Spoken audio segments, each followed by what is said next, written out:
Right, so today we're going to deep dive into the future of the Springboks. Okay. We've got this Rugby Pass article. It breaks down their incredible 2024 season and what might be in store for them as they look ahead to the 2027 World Cup. Yeah.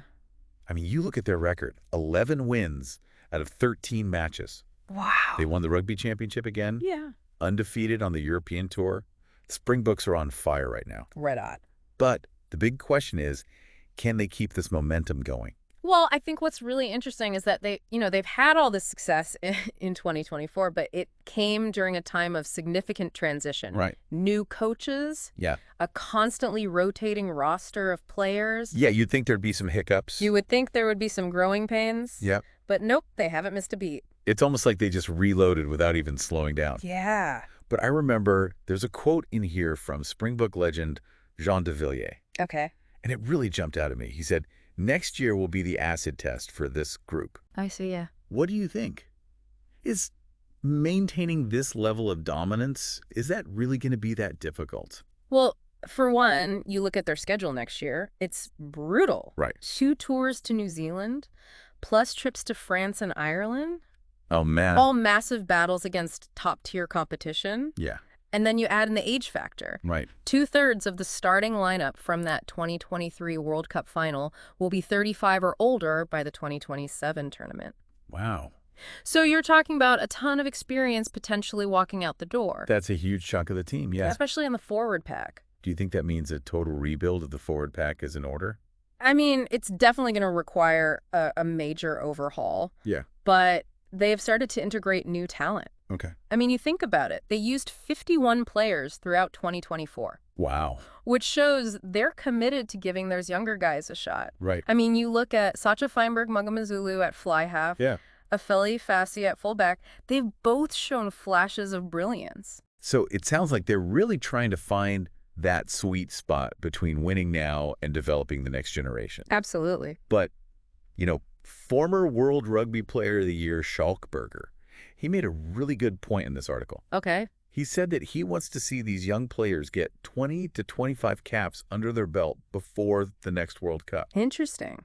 He's basically saying, don't throw them into the World Cup fire as rookies. Right. What do you think about that?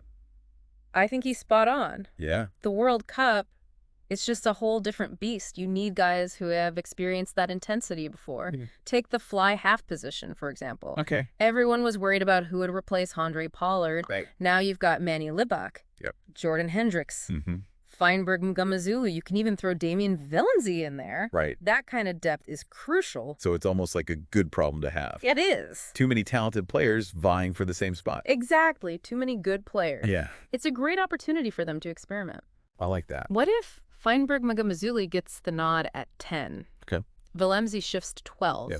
Kanan Moody gets a shot at outside center. Yeah. I mean, think about the potential combinations. That's pretty exciting. It is exciting. So it sounds like the Springboks are in a really interesting position. They are? They're riding high, Yeah. but they've got some major decisions to make over the next few years. They do. What do you think their biggest priority should be? Yeah. Winning now or building for the future? It's a tough one. It is a tough one. They can't just coast on their current success, but they also don't want to sacrifice immediate results for long-term potential. Right. You're right. It's a tough one. What would you do? If I were in the coach's shoes, Yeah, that's the million-dollar question. it is. How would you balance those competing priorities? I think I'd probably. I mean, it's like you're trying to rebuild an airplane while you're still in flight. Right. You can't just ground everything and start from scratch. No. But at the same time, you've got to realize some of those parts are getting a little worn out. Exactly. Yeah. It's a Yeah. real delicate balancing act. It is. And you know what? It's actually really fascinating to see how the Springboks are approaching this, yeah. because it feels like they are finding ways to bring in these new players without totally disrupting the team's core identity. Well, that's what they're so good at, right? Yeah. They have such a clear sense of who they are and what they stand for. Right. And that's reflected in their playing style, which is so physical, so direct, and so incredibly effective. And speaking of their style, do you think it's still going to be as effective in 2027? I mean, the game is constantly evolving. Yeah. what works today might not work tomorrow. Yeah, that's the million-dollar question, right? Yeah. Will they have to adapt that game plan a little bit to stay on top, or can they continue to rely on those traditional strengths? Yeah. It's definitely something they're going to have to evaluate carefully. Yeah, maybe they need to become a bit more expansive in their attack. Yeah. Or maybe they just need to, like double down on their physicality Yeah. and that set-piece dominance. It's hard to say. Yeah. But, one thing's for sure. They can't afford to get complacent. No. They have to keep evolving, keep adapting Yeah. to stay ahead of that curve. Especially with the competition that they have. Oh, yeah. I mean, you look at Ireland right now. They are looking like a real force to be reckoned with. Yeah. France, always a threat. Of course. And then, New Zealand, well, they're New Zealand. New Zealand's always going to be there. Right. They're the benchmark. Yeah. I think the next few years are going to be really fascinating for international rugby. I agree.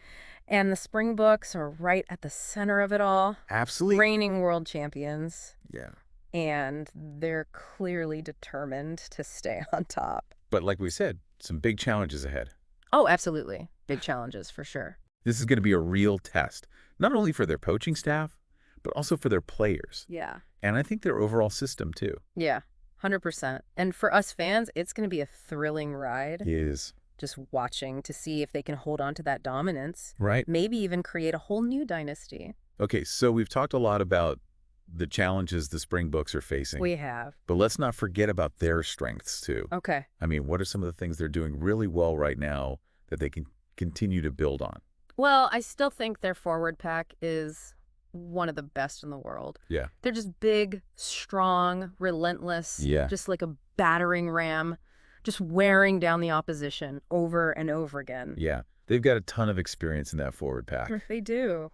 Guys who've been there, done it on the biggest stage. And that kind of experience is just invaluable. You can't buy it. You can only earn it through years of hard work and dedication. Right. And it's something those younger players can learn from. Absolutely. It's like having a living, breathing textbook right there on the field. Yeah, I like that. The older players mentoring those younger guys. Right. Helping them develop their skills. Yeah. It's something South Africa has always been good at, passing on that knowledge from one generation to the next. Right. And, another strength I see, their defense. Oh, yeah. I mean, they are incredibly tough to break down. They've got a system in place. Yeah. And everyone buys into it. It's a well-oiled machine. It is. Everyone knows their role. They execute it perfectly. It's not about individual brilliance. No. It's a collective effort. Exactly. But I think that's what makes them so difficult to beat. Yeah. So, strong forward pack, rock-solid defense. Yep. Winning mentality. Pretty good foundation to build on. Absolutely. But like we said, they can't get complacent. Right. They've got to keep evolving. Yeah. Keep adapting. Yep. Keep finding ways to improve. Because the rest of the world is catching up. Oh, they are, for sure. That competition is only getting tougher. So the Springboks, they've got their work cut out for them. They do.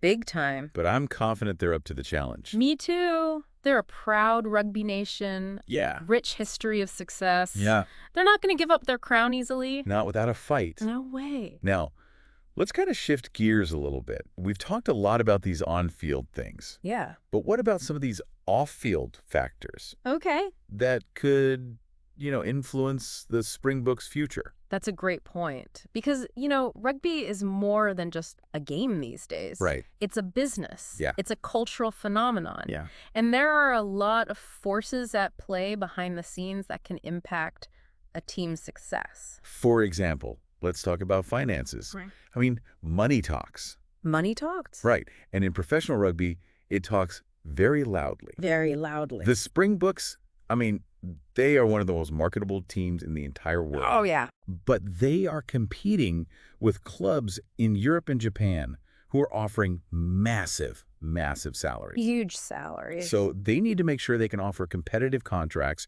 to keep their best players here. They do, because otherwise they risk losing them to those wealthier rivals overseas. And that's a real concern. It is. Is that something the South African Rugby Union is aware of? Oh, they are acutely aware of it. Okay. They're working very hard to generate revenue, Yep. create a sustainable financial model. Right.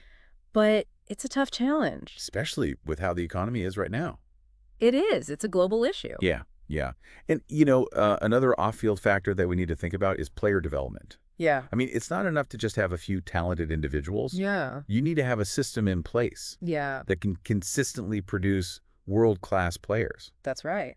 It starts at the grassroots level. Good coaching, access to facilities. Right. South Africa, I mean, they have such a strong rugby tradition. They do. But they've got to keep investing in the future. Yeah. Make sure that that pipeline of talent stays strong. And it's not just about skills. No. It's also about character, Yeah. resilience. Mental toughness. Right? You need players that are mentally tough. Can handle the pressure. Yeah. Committed to the team. Because at the end of the day, that's what it takes to win at this level. Absolutely. 100%. All right, so to sum up, the Springboks, I mean, they are facing some significant challenges, but they also have some major strengths. They do. They do. And if they can address those off-field factors that we talked about, continue to develop those young players. Yeah. I mean, they have the potential to remain a force in world rugby for many, many years to come. For a long time. It's going to be fascinating to see how it all unfolds. It is. It is. I can't wait. We'll be watching closely. Yeah. And of course, we'll keep you updated every step of the way. Absolutely. This has been a really insightful discussion. I've learned a lot. I have too. I appreciate you being here. It's been a pleasure. Yeah. It feels like we've just scratched the surface. I know, right? There's so much more to unpack when it comes to the Springboks and their future. So much. But I think we've hit on some of the key themes here today. Yeah, definitely. That balance between trying to win now and building for the future. Yeah. The challenges that come with an aging squad. Mhm. And how important it is to adapt to this game that's constantly evolving. Absolutely. The game never stands still. But we also talked about some of their incredible strengths, too. Oh, yeah. They've got plenty of those. I mean, that relentless forward pack. It's a thing of beauty. That suffocating defense. Nobody wants to play against that. And then that winning mentality, it just seems to run through the whole organization. It's in their DNA. And we can't forget about the legacy of the Springboks, Right. what they represent. For South Africa and for rugby fans everywhere, really. It's a legacy built on resilience, determination, and a passion for the game that runs deep. So as we wrap up this deep dive, Yeah. I'm honestly left feeling a sense of excitement, a little bit of anticipation. I know what you mean. The Springboks are at this really pivotal moment in their history. They are. And it's going to be fascinating to see what this next chapter holds for them. It really is. I mean, they clearly have the talent, No doubt. the coaching, the infrastructure They've got all the pieces. to stay right at the top of the game. They do. But the competition out there is fierce. Oh, absolutely. And they're going to have to be at their very best if they want to hold on to that dominance. No question about it. Well, one thing's for sure. What's that? It's going to be one heck of a ride. Couldn't agree more. And we'll be right here with you every step of the way. Absolutely. Analyzing the big moments, debating the key decisions, All of it. and celebrating all the triumphs of this incredible team. Sounds like a plan. So keep your eyes on the Springboks, folks. Yeah. Don't blink. Because the future of South African rugby, it's looking bright. It really is. Thanks for joining us on this deep dive. It's been a pleasure. We'll catch you next time.